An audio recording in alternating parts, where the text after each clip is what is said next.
What's up, guys? Here with you with FC Wonderkid, episode 26. Here with my guy, Breton. How are you?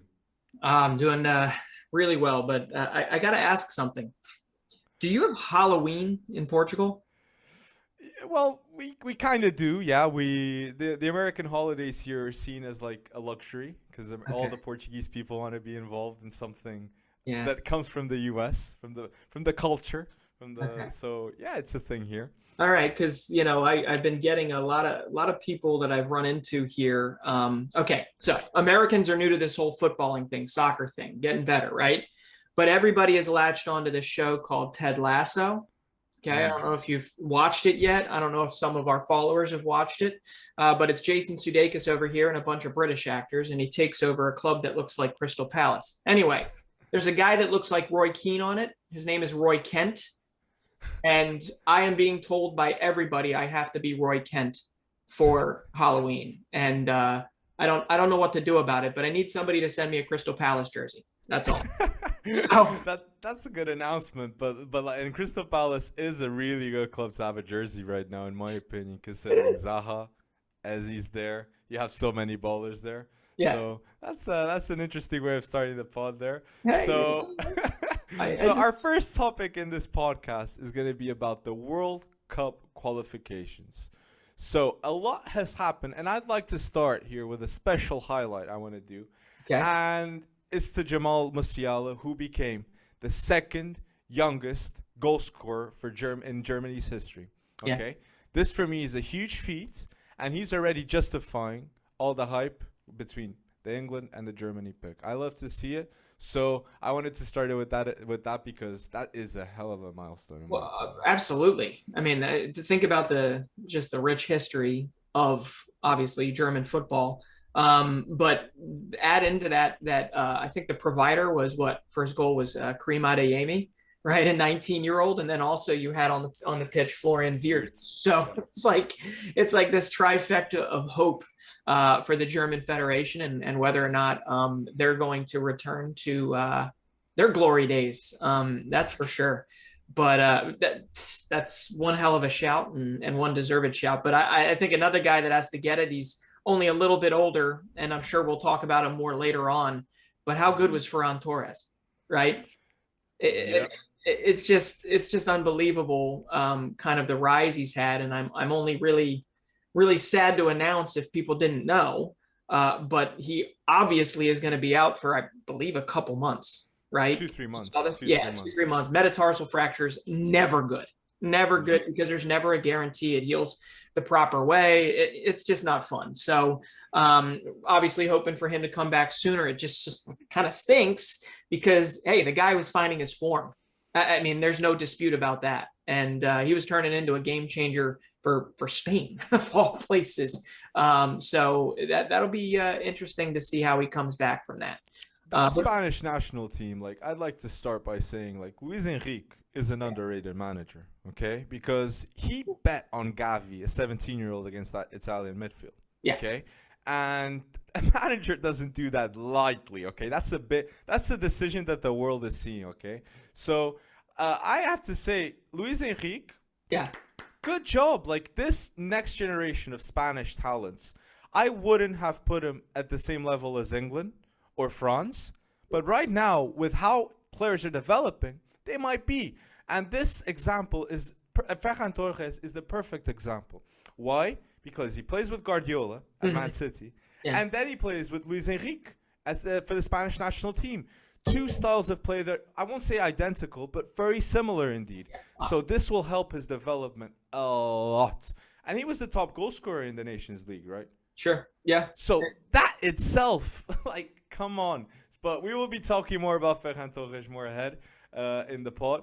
Yeah. But I had something like I watched this weekend that I was happy about because we were hard on Neymar last podcast, okay? And seeing Neymar having a fantastic, I won't say immaculate, but close to immaculate match against Uruguay, okay? That was such a good match. And then we saw Rafinha Yeah. getting 2 goals and 2 assists, Yeah. okay? So I'm going to go bold. Rafinha ain't staying at Leeds next season, okay? No.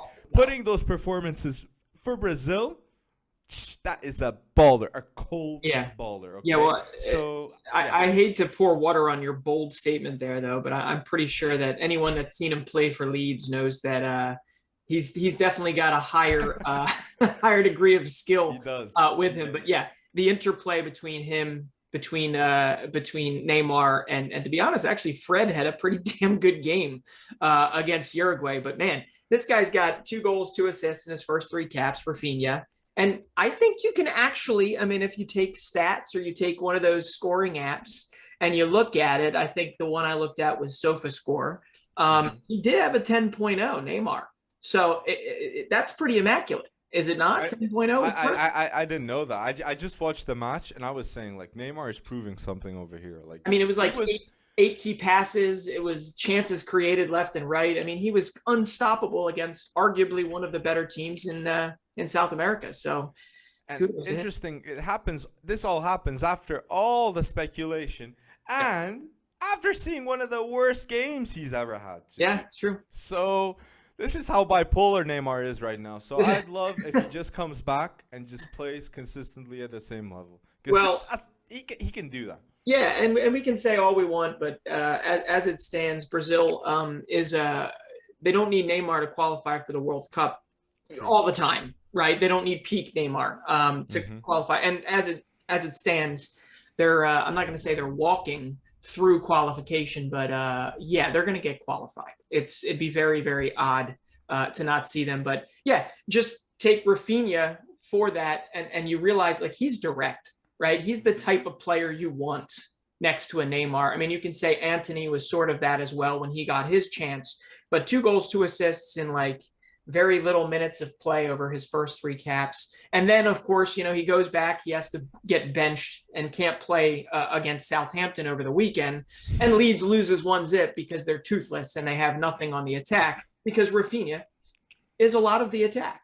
So I mean, hey, we're going to sit here, we're going to say Rafinha likely is going to leave Leeds United, but where is his best destination, do you think? Liverpool would be my quick option. Liverpool, because it's quick transitions, style of play that you said it. He's a very direct player. Goals and assists, that's all in his mind. He does skill, but he's not too much of a skiller. So I like him. It's a good move. It's a good move. I like that move. It would be. It's, I don't know, based on how Liverpool looked over the weekend. I know it was versus Watford, but we're going to talk more about that. We will. But, I have another player that in the World Cup qualifications, I like in the overall international landscape needs to be talked, and that is Sergio Busquets. Okay. He was the MVP of that match, right? Against France, and there's a reason why he's the MVP. And I want to say this because I feel like in the future maybe I won't have the chance, and it's Sergio Busquets is one of the most underrated midfielders in history. Okay, this is a CDM that was overshadowed by Xavi and Iniesta, and without him, Xavi and Iniesta wouldn't have happened like it did. Okay, so I just wanted to mention that even not having him in the Sergio Busquets in the top 30 of the Ballon d'Or, that is like Kimmich. It's something you can judge too, okay? Yeah. So I wanted to say this because Busquets is a player that I feel like deserves a lot of credit, and yeah. And I think like that literally is his game in that sense, right? You know he's doing his job if you don't, I don't know, give him plaudits if he doesn't wind up right. Like, he is an effective kind of fulcrum for a midfield, for a whole team. I mean, he is the glue that keeps it all together. And even though he is, you know, heading into his twilight years when it comes down to it, he's still a very effective player. So absolutely a good shout. And I think on the other end, from a score sheet perspective, you don't expect Busquets to wind up on a score sheet often, but one guy that does, and another shout that probably should be in the top 30 for the Ballon d'Or, but is not, that's Memphis Depay, right? And I'm not saying I actually believe he should be there. I get it. You know, Barcelona, he was at Lyon before that, but he's got 7 goals, 3 assists in his last 4 caps for the Netherlands, okay? He had a hat trick versus Turkey, Okay, and I know Turkey sometimes they go between. They're like Jekyll and Hyde. It's like one day you get a world class team, the next day you get the Faroe Islands. And I The Euros apologize. Turkey. Yeah, and the Euros Turkey exactly. But he's got a goal involvement every 36 minutes. He leads both goals, both goals and assists in World Cup qualifying. And I just have to say this, okay? In 2021, Robert Lewandowski has like 60 or so goal involvements. Messi has like 50 plus. Haaland right around 50. Mbappe right around 50. Benzema right around 50. Guess who is in there with them? Depay. And he is the only one that is not on the Ballon d'Or shortlist. And I understand why. This is not, an advertisement for him to get there in any way, shape, or form. But stats don't lie. And most of the time, stats don't lie. And Memphis Depay is currently in the form of his life. Yeah, and I think long term, the Barcelona move won't be a bad move. Okay, I feel like he'll stay there, even though maybe he won't start with another manager. Right. I feel like he will, but there's a chance. There's always a chance. So, but the thing here with Depay is, I feel like at the beginning of the years he was a bit inconsistent. Mm-hmm. So, for me personally, it's very hard for me to put all my chips in Depay. But in form right now, yeah, he's definitely playing as a top player, and yeah, I like that shout out. Yeah. So I'm going to mention here a shout out, not because of the playing ability, but because of something I don't want to see happen again. Sure. And there's a Swedish kid, okay, which his name is Anthony Elanga. Yeah. Man United baller. He was, unfortunately, at the end of the final whistle, he was victim of racial abuse, okay, by Italian fans. And honestly, what I'm asking here is UEFA need to have a bigger stance, okay? Because this kid is a youngster, okay? And he's representing his national team. Elanga was doing what he should do, the best, okay? He's representing his nation. And people, after the final whistle, are racially abusing him. Like, that was so sad to see. And I'm saying this for something to be done. UEFA should act differently, okay? Because this continues to happen. And, yeah, it should just stop. It does, and it's too much the first time. It's too much. I get it. I get where a world that's amidst societal progress, but it's just over the last 12, 18 months we've seen more and more of it, and we don't want to. I get also that we are like widely interconnected, right, these days, and it's just so easy for me to sit here and type a comment and send it off. And it have a racial undertone to it. And that it's cowardly. It's completely cowardly. So all the best, all the support we can throw and muster our way to Anthony Elanga for sure. And I think, unfortunately we have to pivot to another, this time a Welsh midfielder, and this is not racial abuse. This is actually getting diagnosed, unfortunately, with Hodgkin's lymphoma. Luckily, it's never lucky, but it could be worse in the fact that, it's higher than stage 2. But David Brooks, 24-year-old, plays for Wales, also is obviously a hell of a midfielder for Bournemouth, who could potentially get promoted again. But David Brooks, unfortunately, was diagnosed with cancer, and he's going to step away because now this 24-year-old kid who was having, the dreams of his life answered, playing professional football, playing for his country, now has to obviously fight for his life as a 24-year-old. And it just absolutely baffles me that's how life changes so fast. And if any of our listeners are listening to this with, like, this is a message, okay? Anything can happen, and yeah, just embrace life. And yeah, this is the David Brooks situation too. That was so sad. I mean, in the end, whether it's whatever, we don't want to conflate things, but it is football. That's it. Yeah, it's football, right? And we get the privilege to talk about it. They get the privilege to play it, and but you want people to be healthy. You want people to be safe when they do it, and I only hope that we can continue to make that progress. And you're right, UEFA has to be the one that pulls us in the right direction. For sure. So anyway, is there anything you want to mention with the World Cup qualifications? Yeah, I mean, I got one more here. Hey, Armando Broja, right? You know, he couldn't save him against Poland, but I gotta say it was nice to see him. And this is kind of our segue into Wonderkids in the news and other things. But hey, the hot form continues. It was great to see him beat Hungary, keep their World Cup qualifying alive, and even after the loss to Poland, they're still very much in the running. But then he goes back, he gets his first Premier League start yesterday, and scores the goal against Leeds to win. So you love to see it, because I believe it makes him the first Albanian player to score in Premier League history, which good on him. That is a crazy stat. Like It is. that is a good way of ending the World Cup qualifications, because he is a player that is going to rise and he will improve. So if there's anything you feel like we should have mentioned, put down in the comments down below and we'll have a chat about that. So next topic is news in general and Wonderkids news.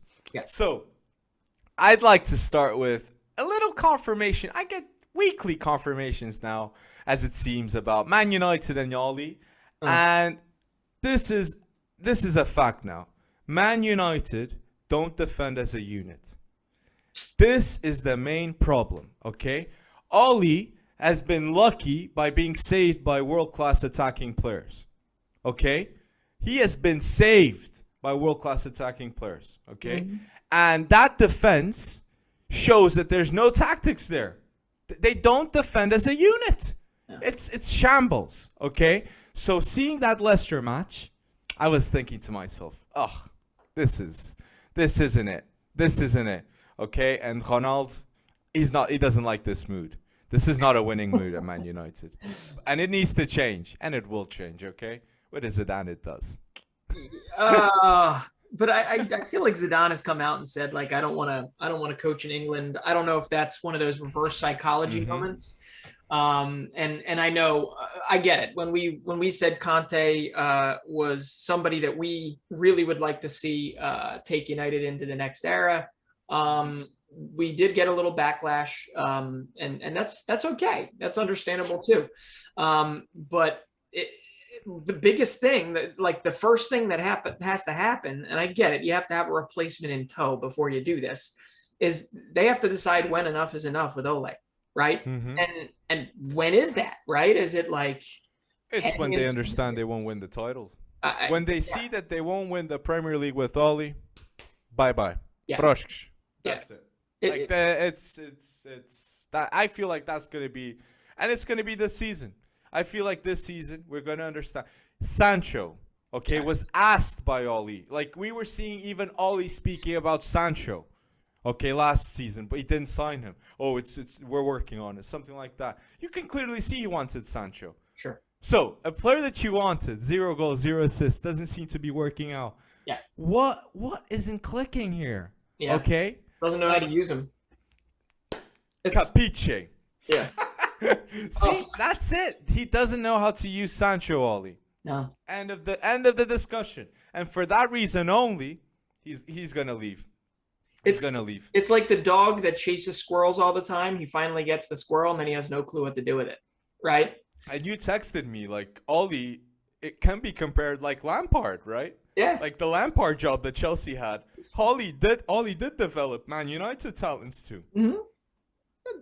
Don't get me wrong. Like, Ole's done some good in bringing back an ethos and bringing back whatever, but I just feel like something needs to change, and maybe we'll all be you and I will be the laughing stock of the Ole out 6 months from now, when they are a stone's throw from Man City at the top of the table in Liverpool or Chelsea. I mean, I don't know, but one thing's for sure, that was not it. Leicester City. I mean, kudos to Yuri Tielemans, who had a phenomenal game. I mean, I just love him as a player, but that was tough. And encounter to all of the other teams that played over that weekend. Like, Liverpool looked, I get it, it was Watford, but they looked indestructible.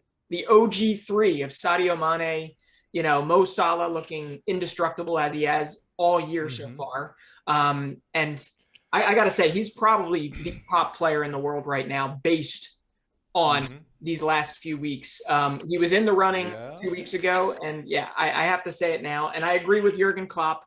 There's nobody in the world right now that's better than Mo Salah. Okay. And I apologize for our rankings the other day where I didn't even put him in the top 5. And that's my fault. I have to live with that. But man, was it nice seeing a guy like Sadio Mane get his 100th goal, right? Yeah. I mean, he joins Mo Salah as the 3rd African next to Didier Drogba to score 100 goals in the Premier League. I mean, how's that for company, right? Mm-hmm. And then on top of that, he winds up basically, I don't know. I mean, Salah and Mane are back, right? Together. Yeah. And they look like And Firmino. I mean, pulling three goals. It warmed my heart because this is a phenomenal situation for all of us as Premier League fans, because Liverpool looks like they can win a title this year. Man City looks like they can win a title this year. Chelsea looks like they can win a title this year.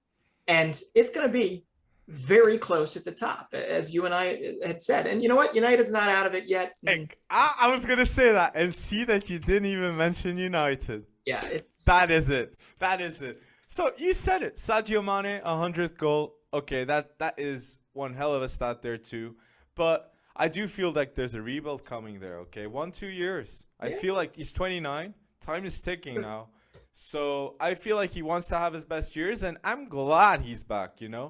Because he's a baller. And yeah, I'm going to go bold here. Mo Salah is the best winger in the world right now. No cap, no discussion. You're right. Klopp's right. Everyone's right that says Salah right now is the best. Because that goal, the goal itself, okay, not just the angle. Yeah. Before the goal, that is Puskás. Yeah. That is immaculate. That is immaculate, Salah. So, Egyptian king, what a moment that was. And yeah, he's the best winger right now in form in the world. Yeah, and and I said winger because the Benzema Salah talk, that can be a talk, and I don't want to have that right now. Right. But there's something Salah, I mean, it's very Arjen Robben about him in that like what he's going to do. Mm-hmm. And he does it still, and the defenders know. They've studied tape of him, right? They know he's going to do that. And I think we've seen the same goal like 5 or 6 or 7 times, right? Yeah. Because he is just so effective. The way he shifts his weight, the way he does a little body feint and pulls it to the. It's like an orchestra. Oh, but that one goal, no, that one, ooh, that was like. Woo. But I'll be honest, I actually really enjoyed the pass to Sadio Mane. Yes. I don't know if it was the opener, but that kind of outside the foot, just beautiful. And one more thing about Sadio Mane, all 100 of his goals, guess how many penalties were involved there? I'd say 1. 0. I knew it was a low number, but I was hoping someone was nice to Sadio Mane. No, not when you got Salah on the team. No, I mean, come on, Salah. Well, I mean, hey, Sadio Mane, 100 goals. He doesn't do that. He doesn't do that crap. I was going to say the S word. I shouldn't, but he doesn't do that, right? He doesn't need a penalty. 100 goals. There's only 2 other guys, I think, ever to do that, to score their first 100 goals and have them all be non-penalty run of play goals. And that you're going to kind of laugh at this company like Emil Heskey. Okay. Oh. Okay, and Heskey. And Newcastle and I believe it was Tottenham stud Les Ferdinand. It's a little bit odd company, but I like the Sadio Mane, Mo Salah, and Didier Drogba stat better, because I would envision a day. I would daydream about those 3 forming an attack. That would be insane. That would be a really nice attack. Yeah. Another player here in the news in general that I want to highlight is Edouard Mendy. Okay, I watched that Brentford game, and I don't know how Chelsea left with 3 points. Brentford are having what a season that team is. Like, it's the overall organization of the team. Okay, it's really good. But going back to what I wanted to talk, Mendy. Okay, Mendy. It's not bold to say right now that Mendy is a top 5 goalkeeper right now in form, okay? He's a 29-year-old, okay? Fabrizio said he was chosen ahead. It wasn't chosen for quality. It was like the budget, the salary. But the option was chosen ahead of Donnarumma. getting Mendy at Chelsea. So I feel like that speaks a lot of his levels and how much they trust him. But he's 29. You're gonna have 4 more seasons in peak form. I feel at Chelsea. What? So Chelsea's a very lucky club, and yeah, even Kepa as a substitute keeper, that's not bad at all. That old 70 million sub. Yeah, but I mean, come on, goalkeepers can play till they're 50, as long as they're on the Cristiano Ronaldo and Tom Brady diet. No one is in the Ronaldo diet, Breton. No one. Please, please. Yeah, they go to the Leon Goretzka diet first, and then they go up to the Cristiano Ronaldo. Oh wait, no, he's not selling his product yet. But no, you're absolutely right. I mean, if I did talk a lot about Jan Oblak and had a lot of focus on La Liga and him winning that. I think another mistake from last week or was that 2 weeks ago? I don't know. But Edouard Mendy.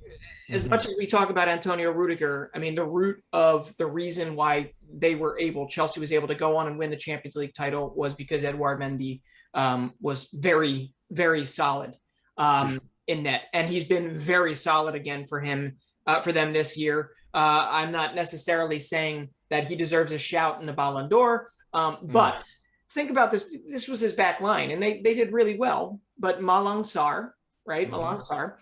Really good game. Once was at Porto, right? Andreas Christensen and Chalobah. This is not a group that plays together very often. And Mendy had to stand on his head, like you said, against a phenomenally organized Brentford team. And I was almost going to say at the end there and interject and interrupt you like I normally do. Thomas Frank for Newcastle? Interesting. Yeah. Just chew on that a while, you know?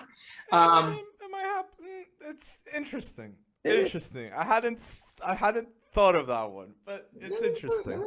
You never know. But you mentioned that, and the defense. It's a young defense that Chelsea played, and Mendy being the old player, the experienced player.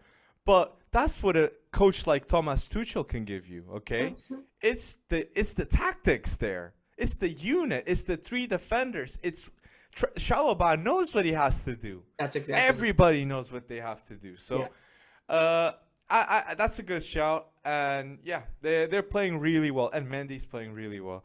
I'd like to mention here now Mbappe, because the truth is, this weekend there was no Di Maria, no Messi, no Marquinhos, and no Neymar. No. But there was PSG winning the match, and Mbappe did score. And this is a stat that I wanted to mention. And I feel like that's the main reason why PSG didn't let him go even this season. And that is, the moment that Mbappe scores, PSG have never even draw or lost the game.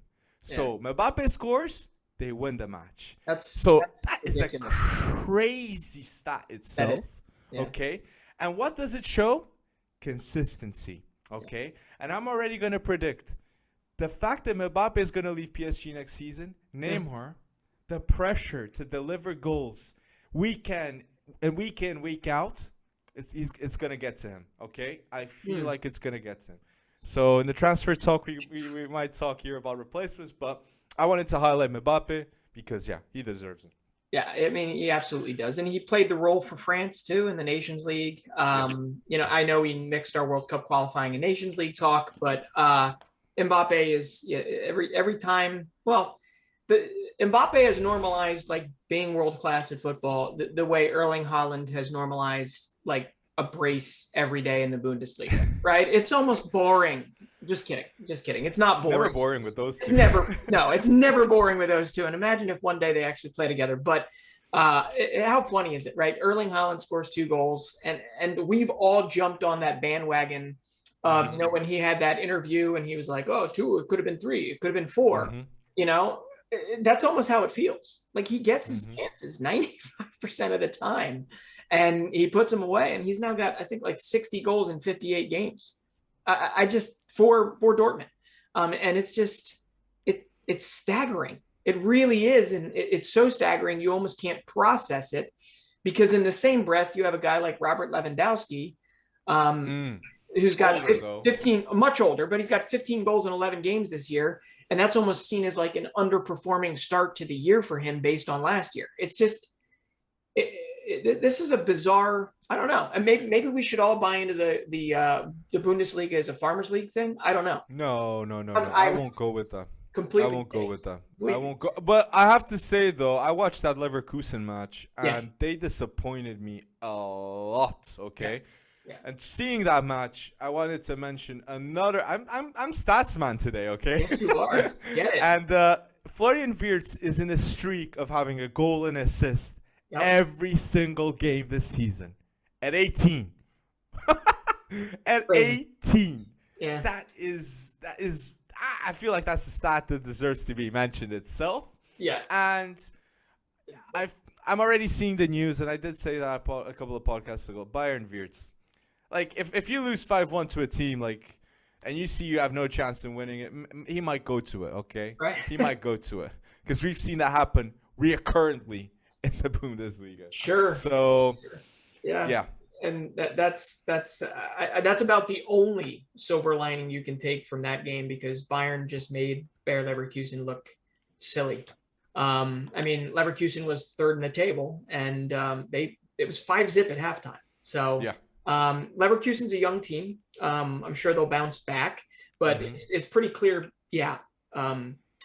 The old heads, the veterans, stole the show over the weekend, because we're talking about Salah, Mane, Mhm. we're talking about Lewandowski, Mueller again having another. We're talking about Mendy. I mean, it was a good day for a lot of these guys. That Oh, I'm gonna highlight the youth too. Don't worry, Breton. Oh, yeah. I got here a player like Cole Palmer here.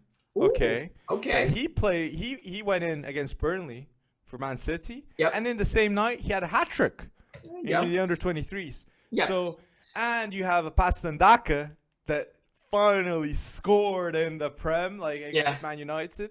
Yeah. So that's a wonderful stat. That's a wonderful news too that happened. And the creme de la creme of Barcelona. Okay, the only player that is nominated for the Copa Trophy, the Golden Boy, and the Ballon d'Or. Mhm. That is Pedri. Okay, and he's got a contract renewal with Barcelona with a release clause of 1 billion.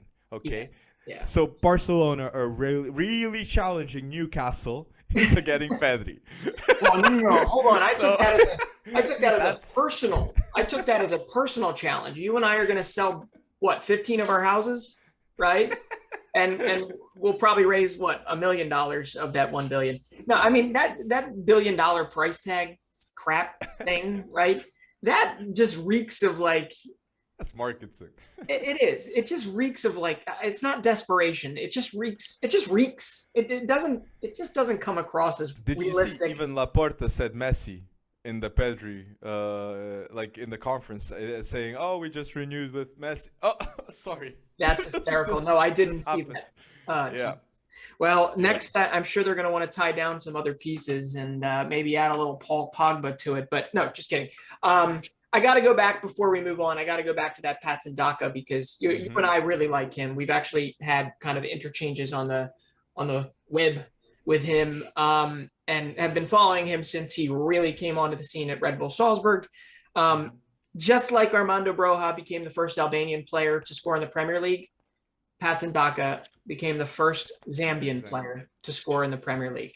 I mean, that's I just love those little milestones. That's pretty cool. So I think it went from like 104 countries being represented on the goal sheet or score sheet in the Premier League to now 106, because you add 2 more to it. So Patson Daka. I have one thing I want to say to end this topic, and Mason Greenwood. Okay, that finish. This game was you got so much news about that game, but that finish, wow. Okay, that was clinical finishing. And another stat man Bryce. Do it. Mason Greenwood is the only player. No, Mo Salah is the only player with more goals than Mason Greenwood since April. Okay. Wow. He's 20. Just turned 20. Yeah. And only Mo Salah, which we're saying he's the best player in the world now in form. He's the only player with more goals than Greenwood.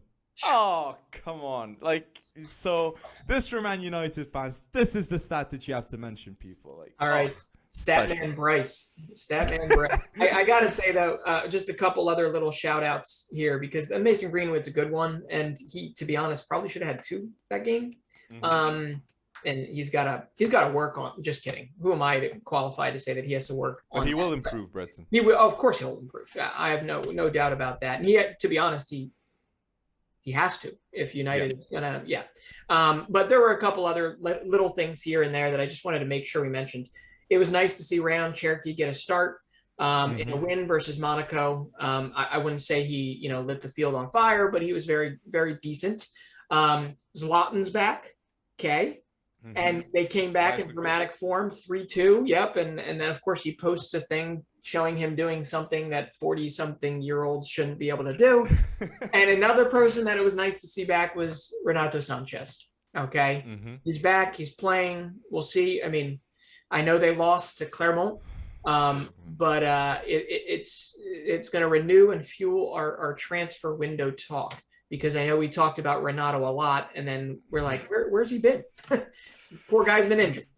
Unfortunately. Yes. Fortunately, he's been injured, Gnat Sanch, but he's got a lot. Gnat will come back stronger. Good. Like every time it seems like when he goes down, that's when he's at his best, Yeah. So I'm very hopeful on him. So if there's anything that you feel like we haven't mentioned in the Wonderkids and overall news, please put down in the comment section below. And we'd love to know what you guys think. So next topic, transfers. Oh, your favorite. Here we go. My favorite. I love transfers because they're inevitable. The same way my 2-year-old has an advent calendar or a calendar that counts the days till Christmas. Do you have one that counts down to the start of transfer windows? Mentally, I do have I feel like it's because of Football Manager and FIFA when I was a young buck, and I was like, I need the transfer window to get these players off. Maybe that's why I have that advent calendar in my head. But in the transfers talk, I'd like to start with who deserves in transfers to be the first club to be talked in the world, and that's always Real Madrid because they're the top business club in the world. And I'm seeing news, and I feel this is gonna happen. Okay, this is not bold. I feel like it's gonna happen. Mbappe, Pogba, and Tchouaméni. Tchouaméni, I'm not so sure, but Pogba and Mbappe are both going to Real Madrid next season. Both signing for free, okay, and I think it's 30 million salary. Being a transfer, having no transfer, their salaries are going to be so high. Pogba's and Mbappe. Right. So seeing that news, I feel like it's going to happen, and I just wonder if Barcelona is going to come in there and try and finagle a deal because they can only go after free transfers. That wouldn't make sense. You know why, Breton? Why? Because Barcelona have to invest in Frankie De Jong, Gavi, and Pedri. Yeah. Financially, they shouldn't go crazy in that midfield. Yeah. They got the talent, and they got to trust it. But also, paying Pedri what he's due right now is likely not probably pales in comparison to what they would obviously have to pay Pogba to lock Pedri down to 2026, unless of course they're overpaying an 18-year-old, right?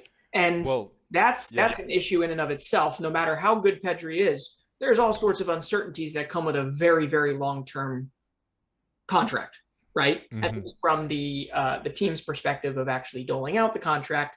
Less uncertainties if you're Pedri and you've got a nice cushy deal until 2026 with $1 billion whatever. But I mean, I get it. Paul Pogba to Real Madrid. Real Madrid has the pockets, and the more I think of it, the more it does seem like he's going to leave, although I've been waffling back and forth on that. So it makes sense. They'd be interested. Makes sense. Did you see what he said at the end of the match against Leicester? No, I didn't. He said we don't play as a team, basically. Right? He basically said that. So not entirely wrong. So yeah. Any transfer now? Oh yeah. Well, we have to go if we're talking about people talking, right? Or providing interviews. I think you know where I'm going with this. It was very, very intriguing almost to see the Raheem Sterling kind of dropped type of situation, saying that, I could see myself somewhere else. But it also kind of feels like he's getting coached off of City's squad in some respects as well on the Pep side of things. So you got to think that if he leaves, I don't know. I mean, I'm almost feeling like he's going to leave the Premier League altogether. And let's be honest, everybody talks about Raheem Sterling. Everybody talks about Raheem Sterling. If Raheem Sterling goes to McDonald's, there is going to be a headline about it. If he buys something that's more than $9.99, there's going to be a headline about it in England, not in the States, but in England there is. So all of this is purely just out of left field most of the time. But I do feel like if he were to leave the Premier League, or it were to leave City, it would make sense for him to leave the Premier League altogether, although I don't know how that would do in Gareth Southgate's mind. But hang in there with me. I know I'm getting very long-winded here. I look at him, and you were just talking about Mbappe going to Real Madrid. That leaves a big gaping hole in PSG's front three, right? And maybe you want to look at others, okay? But Raheem Sterling seems like one hell of a player to put alongside a Leo Messi, okay? At least in my opinion, it would. I don't know. You don't think so? You don't like it? Come on. I feel like there's better options. Come on. Well, of course, there's better options, but then there are realistic options. And I get it. But you can bring in anybody, whatever, but it's a good fit though. Yeah, it's a good enough fit, I'd say that, yeah. Because Sterling, he's I don't want to say he's got something to prove, because the guy went to Man City, a blockbuster sale, going from Liverpool to Man City. He did deliver. Yeah. He did deliver. Nice. But I feel like now it's the time to leave, and it just makes sense. He knows it. Like, what he said in that interview clearly shows that he knows it's the time to go. And I agree with you. I feel like he's going to leave the Prem. Yeah. If he were to stay in the Prem, I do think maybe going back to Liverpool would make sense. Or going to Arsenal. Because Arsenal would be the type of team that would overpay Raheem Sterling. And yeah, I could see that deal. I could see that happening. He's not going anywhere. He's not getting Champions League ball, though. You know? True. You know, that is true. Arsenal needs to qualify if they want a shot at if they even want Sterling. But good point there. Good point. Yeah. But I did see Žvinč, but for me, Sterling Žvinč, it just doesn't click.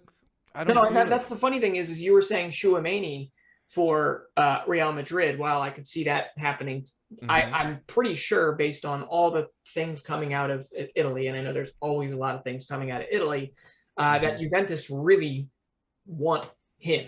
They want him as that replacement. And hey. Well, Žvinč have been going bold lately in the transfer markets, especially with free transfers. Then they go here, which get players for, like, I'd say they sell players all of a sudden, like a Demiral. Like, yeah, I don't know, but it seems to be working. But another player that I saw that was mentioned to Žvinč, it was Donny van de Beek. Do you feel like Donny van de Beek, this is going to be the last season of Man United, right? Yeah, I he has to go. I mean, the guy's rotting on the bench.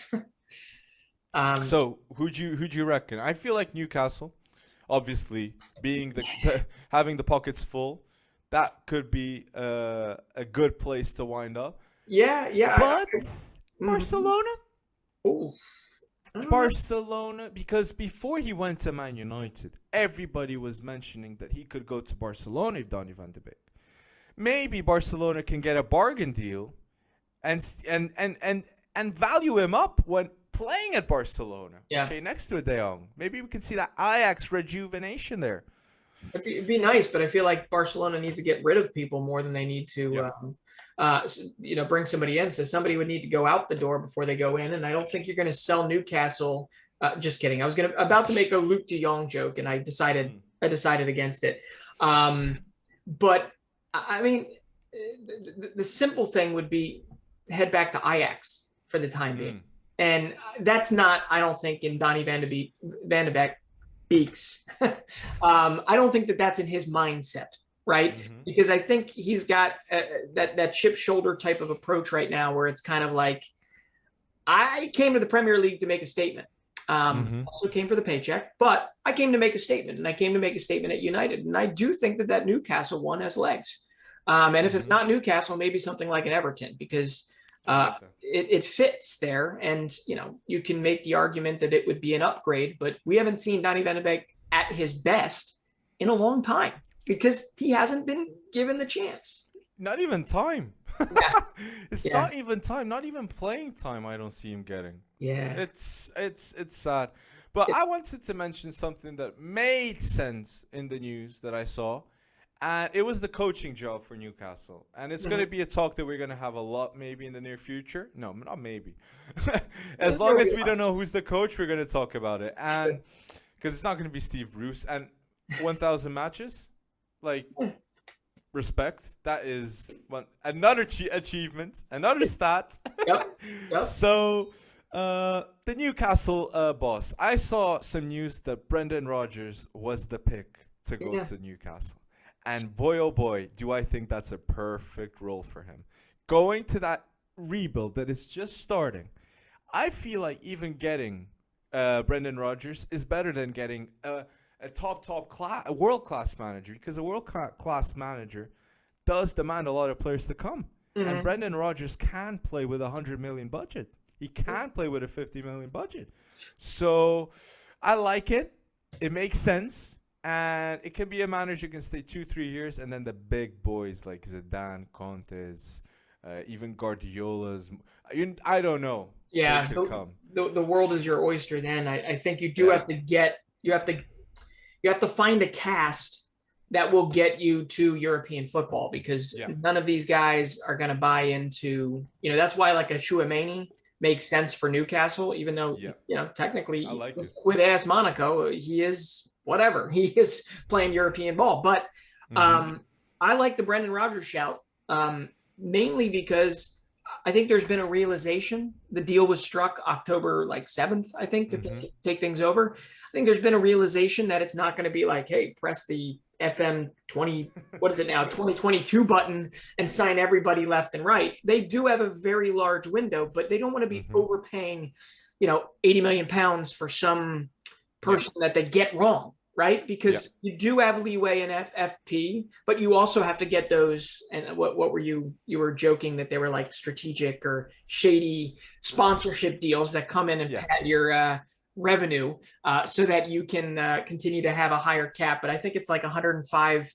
million pounds you're allowed to use in the course of 3 years. And the one thing you got to say about Mike Ashley, there's not much people like to say about him, is he ran a pretty tight ship.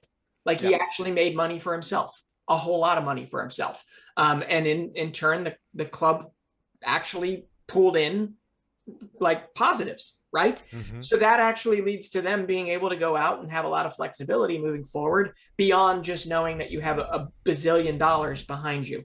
So Brendan Rodgers understands that slow process, right? He did it, he's doing it at Leicester. He's done it previously. I really do believe that Brendan Rodgers could be a good, like, first part of the era type of a situation, but he's one that understands it's a marathon, not a sprint.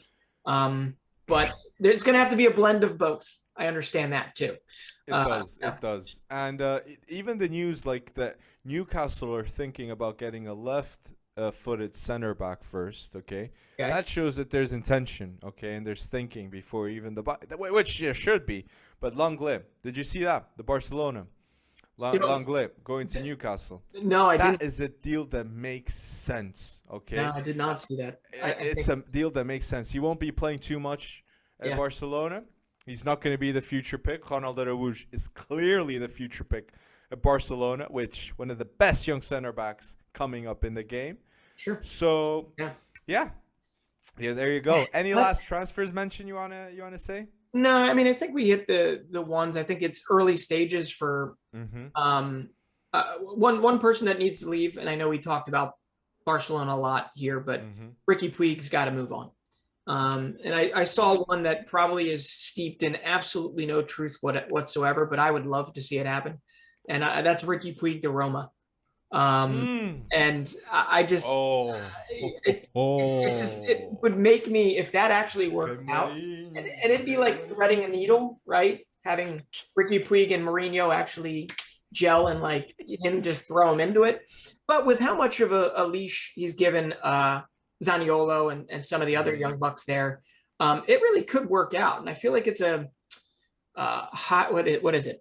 high reward, low risk, high reward type of a situation here. He is. And Roma, Roma has cash, and they could give Barcelona some cash for a player that is not going, unless Xavi comes in and takes him under his wing and does, but like you said, there's Gavi, there's Pedri, there's who was the other one that rhymed? Xavi, Gavi, Pedri. If it happens, happens. Like you're looking off into the distance, whereas you could get maybe 10, 15 million, maybe even more for that. For Ricky Puig to Roma right now. And there's no guarantee he just shoots up the depth chart at Roma, but he's got to go. It's not happening. He's not going to get his chance there. And that's clear. No. I agree with you. I don't think it's going to happen. And yeah, that would be an interesting move. Remo pulling strings with Ricky Puig. That would be very nice. And he deserves the playing time. He's got a ton of talent, Ricky Puig.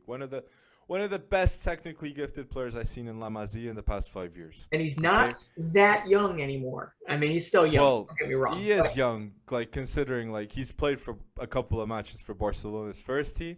And that for any other team in the world is like, okay, he's good enough for us. Sure. So if there's any transfer that we didn't mention and you feel is going to happen and is in the news, please put down below in the comment section and like the video and subscribe. That'd be a huge help too.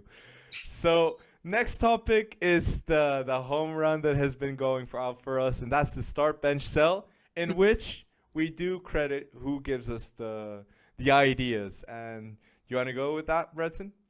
These are like too difficult. It's like walking into I don't know. I can't think of good analogies here. But yeah, we can start with we'll start with Mauricio Palmar. Okay. He gave us one, and it was Bukayo Saka, Ferran Torres, previous to the metatarsal fracture, and Christian Pulisic, previous to every injury he's had over the last decade.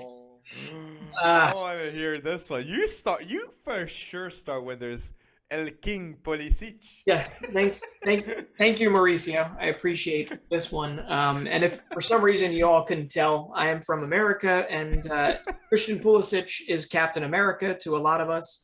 But I'm going to start with Bukayo Saka. Okay. Yes. And I'm going versatility here, right? I mean, Bukayo Saka can be deployed in any way. He gives you everything he's got. He's younger. He's durable. Key here, durable.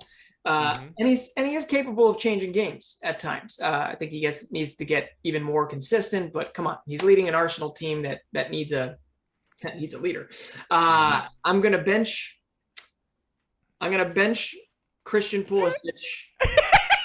I knew it. You're gonna sell Ferran Torres. Yes, with Ferran's recent form, I mean, I did wrestle with selling Pulisic, but when Christian Pulisic is healthy, okay, he can be the best player on any pitch, okay, and we've seen that, okay. We have to think back to him against City, him against there are certain instances where he becomes Captain America, and he just does phenomenal things in big games. Obviously, his injury history is a consistent worry for club and country, and I really wish it wasn't, but it is. But because of that simple thing of he can change a game on a dime, right, with one play, I do that. Now, Ferran Torres is currently becoming that person, right? He just got hit with an injury bug. So if he wasn't injured, I don't know what to do. But he's been durable up until this point. Obviously, I think there's a little bit of a recency bias going on here. So I went counter to that recency bias. But he has every tool to be the game changer that I basically aforementioned with Pulisic. So Saka start, bench Pulisic, and sell Torres. Oof. Okay. I'm gonna go bold, and I'm gonna say start Ferran Torres. Oh my! It's very bold, okay, and I'm gonna say why I feel like he's one of the most underrated youngsters right now in the world. The truth is, he's one of the youngest players, if not the youngest, I think, to get a hat trick for the Spanish national team. Ferran Torres. He is one of the youngest players to get a hat trick for Man City too. Okay. In a style of play that right now there's not going to be a striker, and I know he is injured, and we were talking prior to him being injured. But Ferran Torres to be fair, I feel like he's got everything to develop. Okay, he's got the right coach, as I said, at Man City, and Ferran Torres is the right coach at Man City and the right coach for at the Spanish national team, and that for me is crucial for his development. And he can play at winger or at striker too. Yeah. So I don't know. If he was English, Ferran Torres, he would be getting a lot more news in the English media, okay? That is a fact, okay? And Saka, I love Saka, but he's not scoring hat-tricks, okay? And he's not the top goal scorer in the Nations League. Ferran Torres is, okay? So I wanted to start him. So bench, Saka. I've mentioned it previously. Number 7. Big responsibility at Arsenal. You always love to mention the versatility, but I do have to say, Saka, winger. Stay at winger, okay? Like, leave him there. He's comfortable there. The crosses, the whipping of those crosses there are key and clutch for Arsenal to be in good form, okay? He's the player that I will bench and sell Christian Pulisic. That's just slander. It's what I sell Christian Pulisic because I feel like there's 2 players right now at Chelsea that I'm thinking what's gonna happen to them, and it's Callum Hudson-Odoi and Pulisic. Yep. Pulisic, you said that you wouldn't put Ferran Torres in first because of injuries. Pulisic has been injury prone non-stop at Chelsea every season, and that is something I've got to judge. I got to judge him with that. And yeah, I'm going to put my chips on Ferran Torres because I feel Ferran Torres might be one of the top 3 iconic Spanish legends in long term, 10 years time. I really like Ferran Torres. Okay. A lot. Yeah, I'm gonna have to.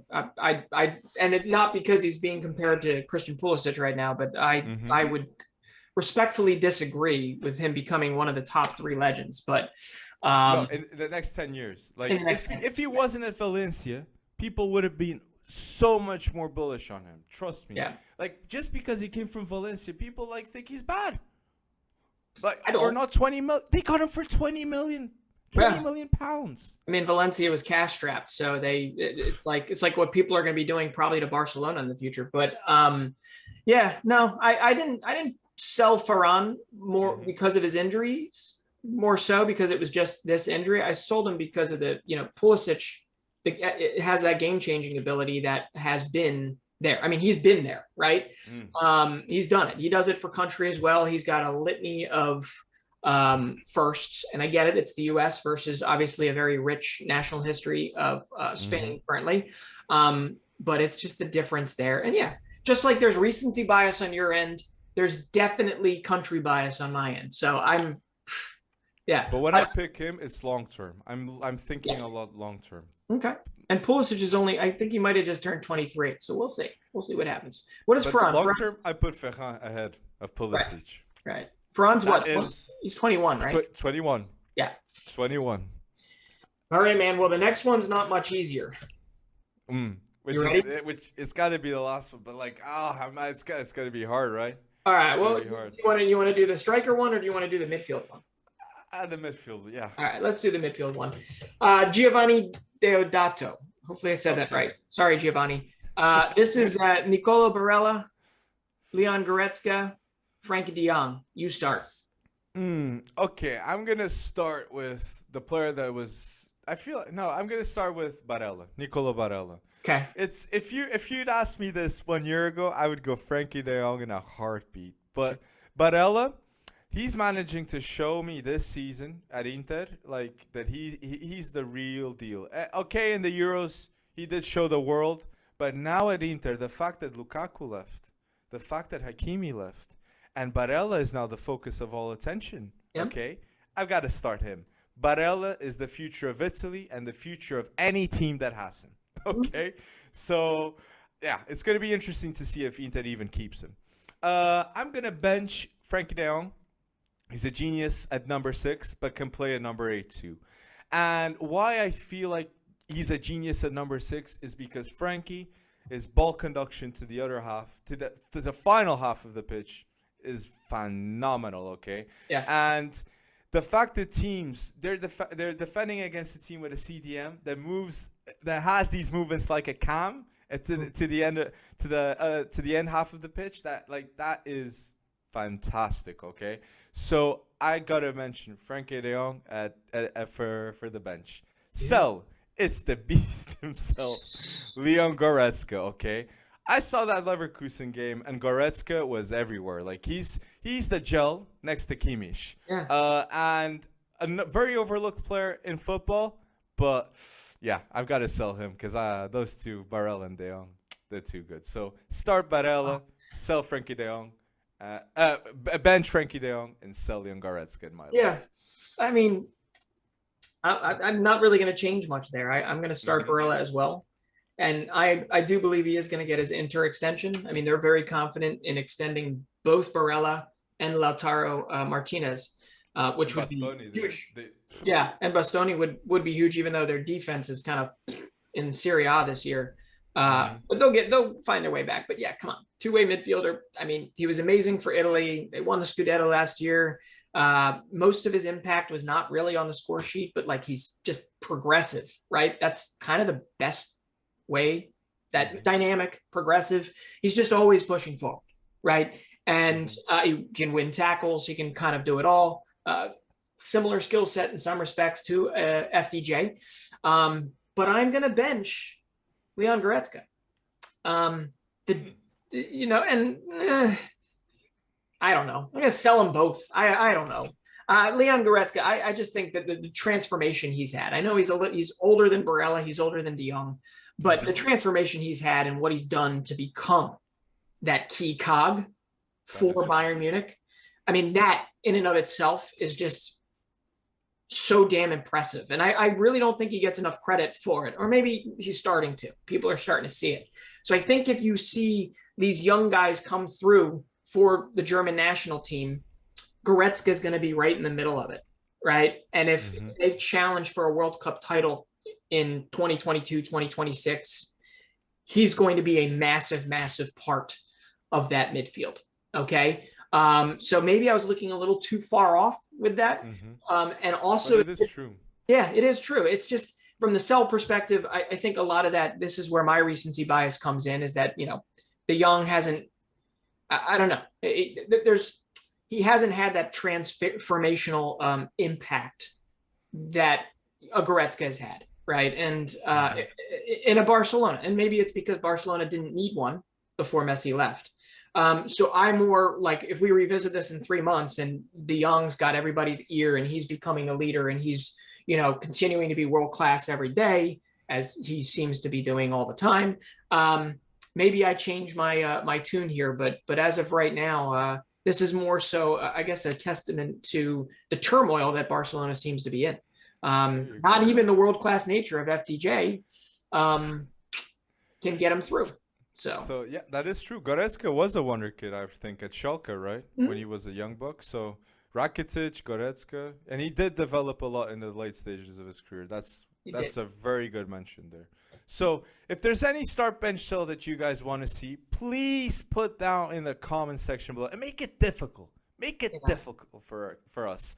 I'd like to end up just giving a special shout saying thank you, TikTok community, for 300K followers, okay? That is insane, okay? It's only the start. We're going to continue to pop better content, and just stay tuned. It's closer than ever. I know I'm always saying that, but now it's really You are. You're always promising these things, Alex. Just kidding. I can confirm it is very, very close. But first, Alex needs to help me with my Halloween costume. Ted Lasso. Go Ted Lasso with it. Boy, kid. So this is episode 26, guys. Please go like the video, subscribe. That's a huge help for the channel. And yeah, peace out, guys.